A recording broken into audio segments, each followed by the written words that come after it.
This episode is sponsored by ShoutOUT, a two-way text messaging and campaign management platform that provides analytics and facilitates conversational messaging that delivers, engages, and converts more. Send personalized campaigns from unique phone numbers to the message content itself, letting you brand your campaign to promote yourself and create your messages in a way that users are made to think you sent it personally for them. You can then monitor and improve your campaigns over time with real-time analytics. Start reducing messaging and campaign costs with cost-effective bulk SMS. Scale efficiently without having to worry about high costs. If you'd like to start using mass texting services with simple packages to choose from, visit getshoutout.com today.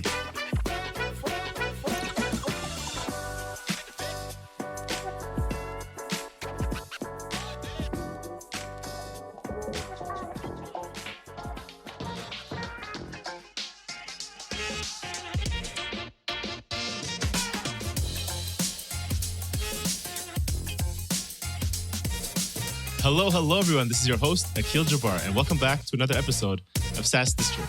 In today's episode, we'll be talking about bootstrapping a seven-figure ARR SaaS company with only 2 people using product-led growth. Today, we have our guest, Esben Friis-Jensen, joining us.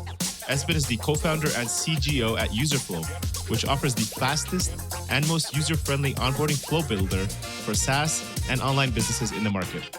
Prior to Userflow, Esben co-founded Cobalt.io to over 200 plus employees, which he then stepped down from in the beginning of 2021 to focus on Userflow. He has a background as an Accenture consultant with more than 3 years of experience in test and deployment management, as well as for global IT implementation. So welcome, Esben. Super excited to have you on the SaaS District show today. Thank you. I'm also excited to be here. Thanks for having me. So I want to learn about this, right? This is your superpower, right? You found this product-led growth strategy that lets you build a massive company with only 2 people, which is fantastic. But let's start at the basic level. What is product-led growth, aka PLG? What is your definition of it? And maybe help the people who are new to this, think about it. Yeah, I think there are kind of 2 ways of looking at it. One is, and that's more a cultural mindset, is that you should think product first in everything you do. That basically means you as a company, whenever you do sales, customer success, marketing, operations, whatever, always think product first. So how could we solve this with the product instead of maybe solving it by adding additional people? So that's one way I like to present it. Another way to look at it is to look at its opposite, which is sales-led growth. So sales-led growth is basically where you involve people in your entire kind of buying journey, right? So the most typical example is when you go to a software as a service platform, the main call to action is request a demo. Mm-hmm. You then request a demo. Maybe you speak with a salesperson. Maybe you speak even with a BDR, so somebody before a salesperson, and you do a demo, and then you do another call maybe, and then you decide on buying. You negotiate contracts back and forth, and then you get to use the product. And then in a product-led growth motion, you switch that around and simplify it by basically allowing users to use the product before they speak with anybody through a free trial or a freemium. And then they get to experience the value of the product. And then they get to make the decision either themselves completely alone, maybe as a self-service purchase, or maybe they schedule a demo after that. But the product becomes a key part of the buying journey. So that's another way to look at it. That makes sense. So instead of if you have this capital and you're looking to invest to grow, right? So you can invest it in hiring a sales team and them doing the work of trying to build that, that relationship and show the values. Like let's, invest in code and let these ninja, code warriors do the work in the back end and they're doing the selling for you, right? Is what you're saying.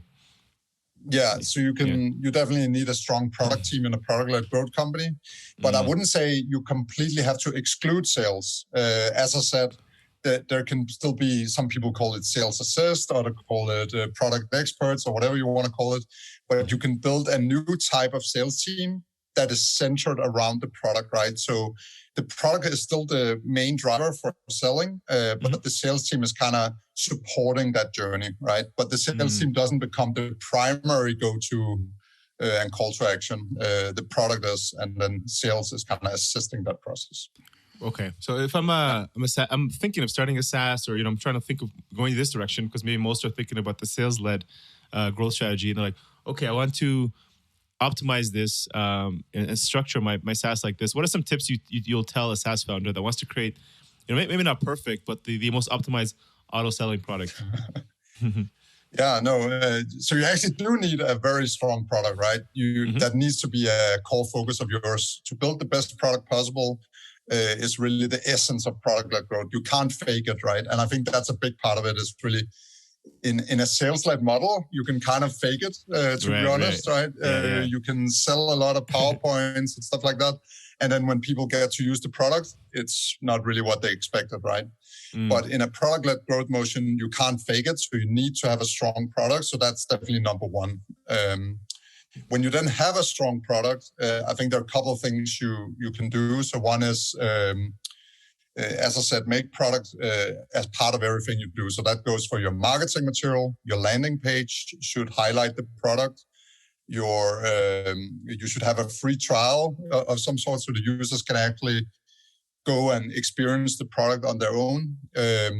You should ideally have some kind of product-led onboarding. That's what we help with at Userflow. So users can kind of onboard themselves. So automate where you can. And then ideally also self-service purchase, right? Using something like Stripe or something. So have that entire journey, allow the user to do everything self-service, and have sales as a nice to have in the background.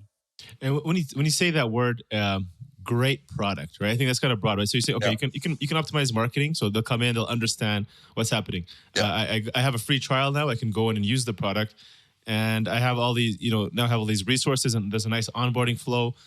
Things are coming at me nicely, and then if I want to buy, I can choose to buy it. That flows nicely. But then the product itself, how do you think about like this is a good product? Like if I'm looking at this, like, well, this is exactly what I'm looking for. I agree. It's very subjective, right, in some sort. Yeah. But really I see there's two things. One is it needs to solve a problem, right? So your product needs to solve a problem for the customer. That's number one, of course. If it's not solving a problem, it's a useless product, right? So that's important. And it needs to be a problem that users want to pay to get solved, right? It needs to be big enough of a problem that they don't see it as like something that could be nice to solve, but it's not really a big thing, right? So I think that's number one. The second piece is then great UX. And that's where many products that actually solve problems fail, right? They forget about the UX. They don't focus on having a great user experience, and really you really need to be kind of fine-tuning all the time the UX, right? Listening to your customers, see where your customers are failing, and upgrade your product to have a better UX in those areas, right? So UX is always this kind of afterthought or whatever, right? And features have the primary focus, but in many ways, if you solve a core use case with great UX, you have an amazing product. And that's what you see with many great products out there, right? I love that you brought that up. So you're saying, features. You mentioned that keyword because that's what most people think about when you say great product, right? You mentioned, no, it's actually UX. So if a user is first come in contact with the first time, what are some ways that you can roll out those features just in the right way where most people are thinking like, no, I just gave you all these features. Here, look, you have all these shiny things, and that's going to make it a better product.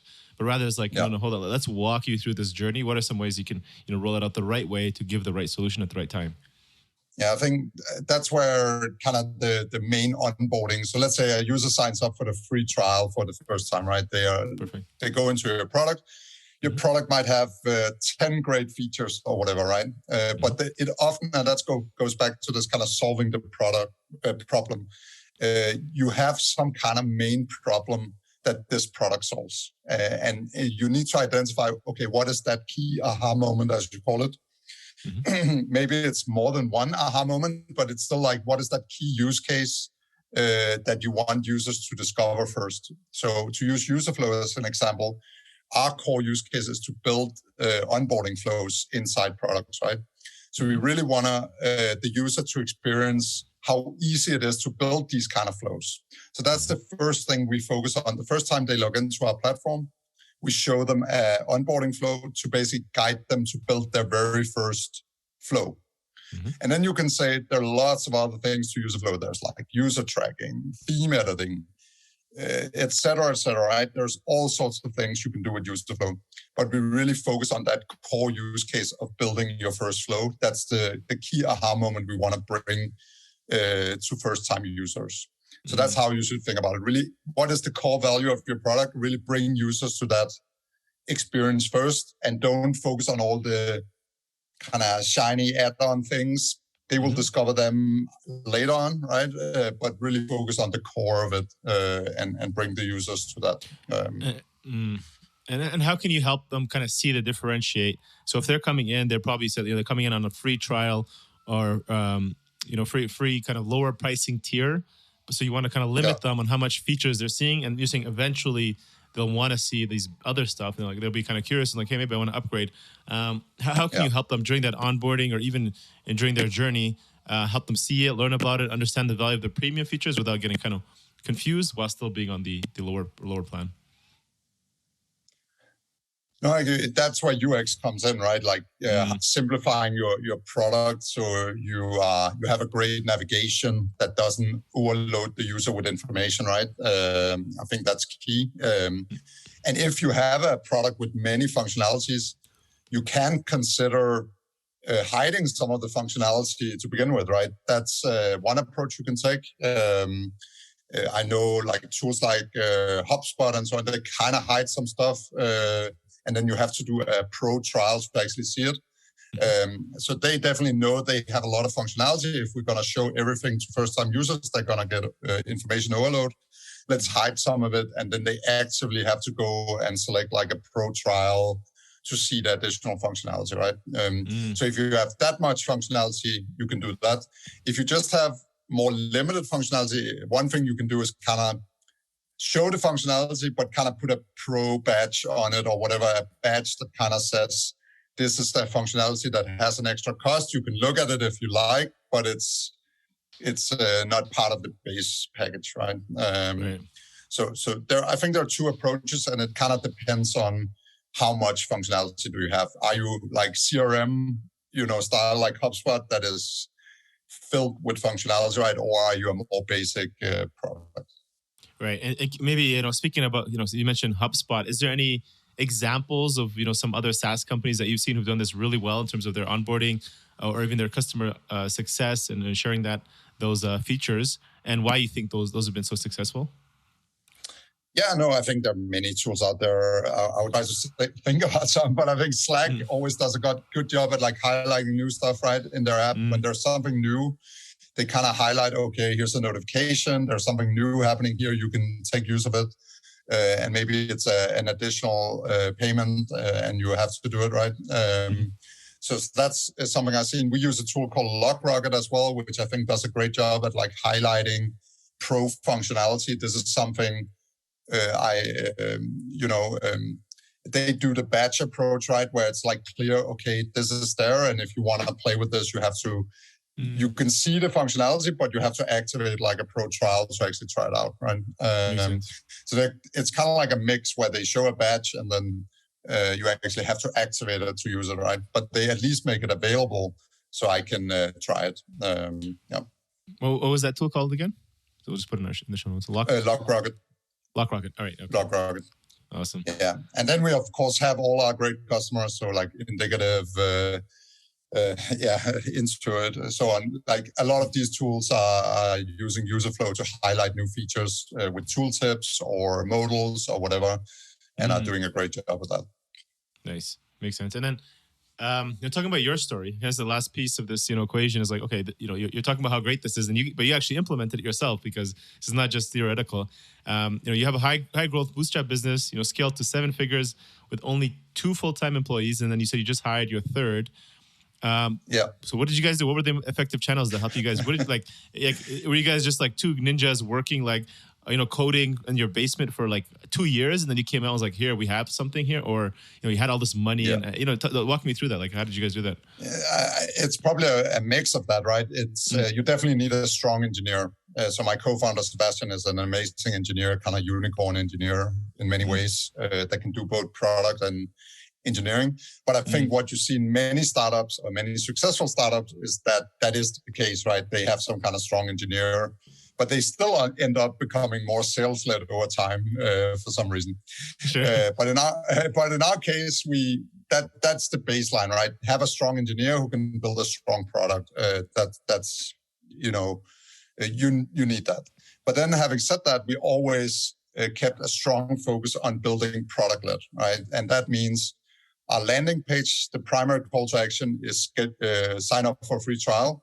And the secondary action is view a demo, and then the tertiary action is schedule a demo, right? So we still offer the demo to be scheduled, but it's really the last resort, right? So that's where it starts. Then when you sign up for the free trial, we have product-led onboarding. So we use Userflow and Userflow, of course, to build our onboarding. And we have checklists also built with Userflow to drive the user through that initial realization of value and convert. Mm-hmm. We have self-service purchase on Userflow. So most of our customers just sign up, buy with a credit card without ever speaking with us. We, of course, have support resources, so strong documentation. We have support chat and all this stuff, right? And then I think another important aspect to support is, and that goes back to the whole UX conversation, is we always think, how can we solve this in the product, right? So whenever we have a support issue, we don't think, okay, we should probably hire some more support people to solve all these support questions we're getting. No, we instead think, okay, why are we getting the same question again and again and again? It must be something that's either hard to understand in our product or something we need to change.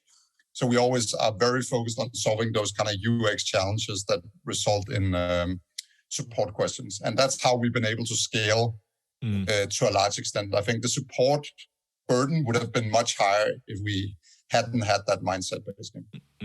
And just to clarify, like you said your co-founder is more focused on product, great engineer. What was your role in this? And then how long did it take you to get to 7 figures? And did you have other people you were kind of contracting out, or like some engineers here and there kind of building, or you guys are doing everything? No, so the product was officially launched in 2019. I joined in 2021 to build out growth. So basically built the entire product like growth flow. Of course, Sebastian had made a lot of like baseline stuff like the free trial and the website, but I built all the surrounding things around it. So like basically like email onboarding on the side, some kind of touch points, the support process, all these kind of different things that helps both convert and retain customers, but also a bit more marketing and stuff like that. But so from 2019 to 2020, Sebastian, you can say, was in primary build mode, right? So building the product, making sure it's a great product. Okay. I don't think you need to spend that. Like he still launched the product, so he had customers and stuff. So it wasn't like he was building in stealth. I think way too many companies build way too long time in stealth, where they should really like launch their free trial a bit sooner. So people can and you can learn from customer feedback and so on. So he had some baseline revenue, but really in 2021 that's where our growth took up. We grew like 6x in ARR that year and hit the 7 figures just in 2021. And this year we are on a trajectory to grow, not at the same pace, but at a similar strong pace. And what were some of the primary marketing channels that you focused on that saw really pick up that that huge growth? I think one we are kind of in a red ocean, so a lot of competition in the user onboarding space. So a good thing in a red ocean market is things like ads, because people actually search for that thing, or they search for your competitors or whatever they search for, right? So ads is a Google Ads is like very good for that purpose.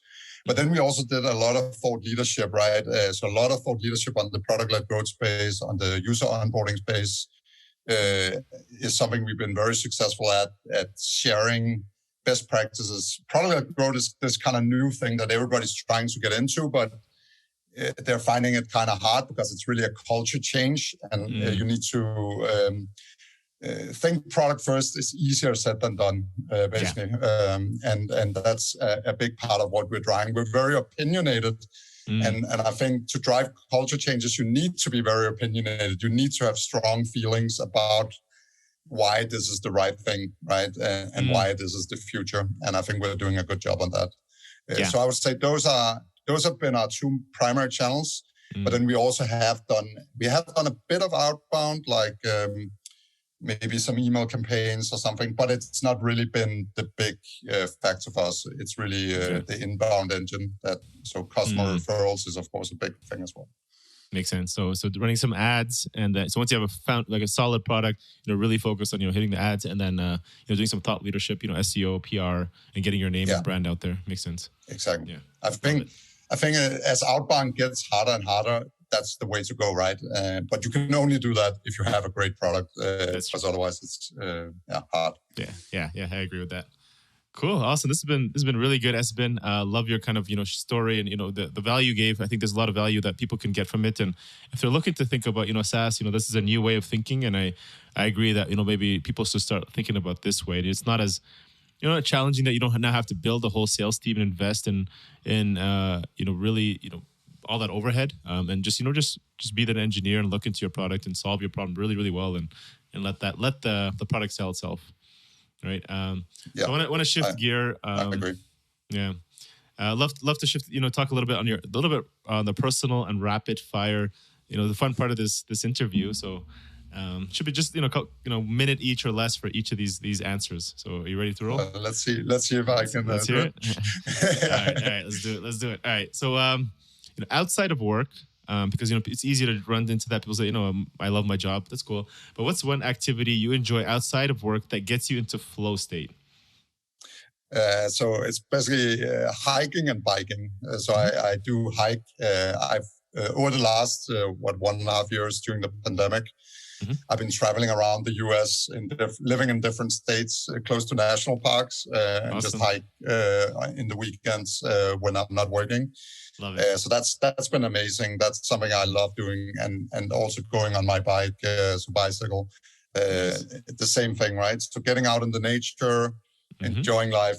I'm not quite ready for the metaverse. I think we have a pretty nice planet, so I'm enjoying it a lot. And it definitely it's my way to meditate. Right? It's like hiking or going on a bicycle. Exactly. Yeah, there's a metaverse and there's also Mars. I'm like, I said, we're not ready for Mars yet. There's still lots to see there. What's one piece of advice you wish you had known, knowing what you know today, and would tell your 25-year-old self? Yeah, it's probably to start a startup, right? When I got out of university, that was about when I was 25. The only path was to go into consultancy. If you were an ambitious person, back then, that was the way to go, right? Like you went into a IT consultancy or consultancy of some sort because you got like diverse mix of tasks and all that stuff. And yes, that is amazing, but I think you can get exactly the same thing from a startup, if not more. You learn about business and all sorts of stuff. So I think, start a startup is like, and try it out, especially if you feel you have the privilege to do it, right? Like, and not gonna lose your home or whatever, or you can still survive by doing it. But in Denmark, for instance, where I'm from, we have a great welfare system. So it's like, it would have been super easy to start a startup without much risk. And I could have learned a lot from that. Right. So I ended up doing it, but I ended up doing it as a 29-year-old. And when I then got to the US, I saw all these 25-year-olds kicking ass. So that I'm a bit envious of that. Love it. Yeah, get into the weeds and learn from doing it yourself rather than doing it for a big company. Yeah. What are some of the biggest challenges you're currently facing in order to continue to keep growing Userflow? Meaning, or even just what's keeping you up at night these days if it's not about growth? I think it's really, so as I said, we're in a red ocean, right? So it's always important that we attract more customers towards Userflow. So how can we attract more customers, but also how can we keep retaining the customers we have and bring value to them so they love our product, right? I think those are the two main things we focus on, is always customer centric. How can we build the best product for both new customers and existing customers? Right. who are one of the best 3 resources? This can be, books, people, mentors, or just people you follow in the space who you'd say have been the most instrumental to your success over these last few years? Oh, that's a lot of questions in one. I think maybe I want to give one resource to product-led growth, and that's Wes Bush. He wrote a book on product-led growth that I think have inspired many companies to move in that direction. And I highly, if you haven't read it, highly recommend reading it. It's a great book. And Wes in general has a product-led community that's very strong with a Slack channel and so on. Okay. So that's definitely one person I looked a lot at. Then you have my Danish friend, DHH, or David Handemeyer, who made a company with Jason Fried, Basecamp, which is also like almost bootstrap. I think they raised a bit of money from Jeff Bezos at some point, but that was a strange one. But they've managed to build a really strong SaaS company without being VC focused, and really also keeping this mindset of don't hire just to hire, really only hire if you need to hire. And they have a very small team, but a very successful companies. And I think besides from them, they've written, the reason I mentioned them is, of course, DJs is Danish, but also they wrote a lot of good books like Rework and so on about this stuff. So that's something I recommend checking out. But there's been a lot of success stories lately, like Aha is another big one, and MailChimp, both bootstrap companies who bootstrap to very successful businesses. So some companies that inspires me a lot. And then I would say maybe last person. This is going to be hard. It could have been, I think I'm going to give him some credit because he was a big resource for me in the early days of SaaS is Jason Lemkin. Oh, yeah. I think he's more on the sales-led side, and I hope he will transition a bit because I think he needs to see that the world is changing towards product-led growth more. He's very much from the sales-led SaaS world. Yeah. So a lot of his advice is sales-led, but still, I think he has helped a lot of SaaS businesses out there to get great insights, and his SaaS community is fantastic. Yeah, I also think his main reason for that is because I think when Adobe was very, enterprise focused, so I think that was like, how do we get to these big guys and get the decision makers? So I think the sales led, might make more sense at that point, right? Yeah. Awesome. All great resources. We'll add those links to the show notes for people to check out, and hopefully get some tips from as well. So, cool. What does success mean to you today? Like, obviously, you've had success, consulting, you built a startup and you decide to get back into the game, start all over again. But what does it mean to you today, whether it's personally, business, financial, life? I mean, there's no right answer. Yeah, no. So from a business perspective, back in the days with Cobalt, we wanted to build a big unicorn and stuff like that. And I think I realized over the years that, that's great. And I hope Cobalt becomes a unicorn. They're definitely on that journey, right? So that's awesome. But for me personally, it doesn't mean so much anymore, right? Now I just want to build a great business that brings value to customers and can help make me financially independent, right? Like I don't have to worry about finances. So that I think is most important to me now. It doesn't need to be a unicorn necessarily, right? So it's just practicing your craft more, right? Exactly, like building a great business, but not necessarily this kind of VC way where it's like either you hit the stars or you do nothing, right? You can build a great business that is somewhere in between. Right. So I think that's from a business perspective. From a personal perspective, it's, as I said, have time to do other things than work, right? I think the people who say, oh, I'm going to do that when I retire, right? That's the worst excuse ever. Like, because you basically end up working your entire life. And then when you finally retire, you don't know how to live your life. Then you want to go back to work, right? So I think it's important to enjoy life and not just work before you retire, right? So go out, travel, take holidays. I love actually the things the pandemic have done to the world, where people have, especially here in the US, which is compared to Europe, a very work-centric society. I think in the US even now, they have changed to be less work-centric and be more kind of realize there's more to life than just working. Exactly. And I think that's awesome. Yeah, I recommend you. I don't know if you read this book. It's called, I just read it recently, called Die with Zero. And the premise of that is like, you mentioned it's like, you spend all this time working, and then you get to a point where you're older and you try to now experience all these things. We have the money, but you don't have the health, right? And what you find is there's an optimum time. I think it's between your 20s and up to like 38 or 40, where that is the best time you should be spending your money, because you can make it, and you have the energy, and you also have your health, and the result of the experience is going to be so much better. Versus when you're older and you're like, I wish I could have done like this, crazy trip. I was like, backpacking to Europe when you're like 70 is not the same when you're 20, right? So just an example. No, I agree. Agreed. You should climb Everest before you're 75. Yes. Exactly. Exactly. Yeah. Cool. Esben, so thank you so much for being on the podcast. I think this was fantastic. I really enjoyed talking with you. Where's the best place if people want to talk to you, get in touch with you, learn more about Userflow? Where should they reach out?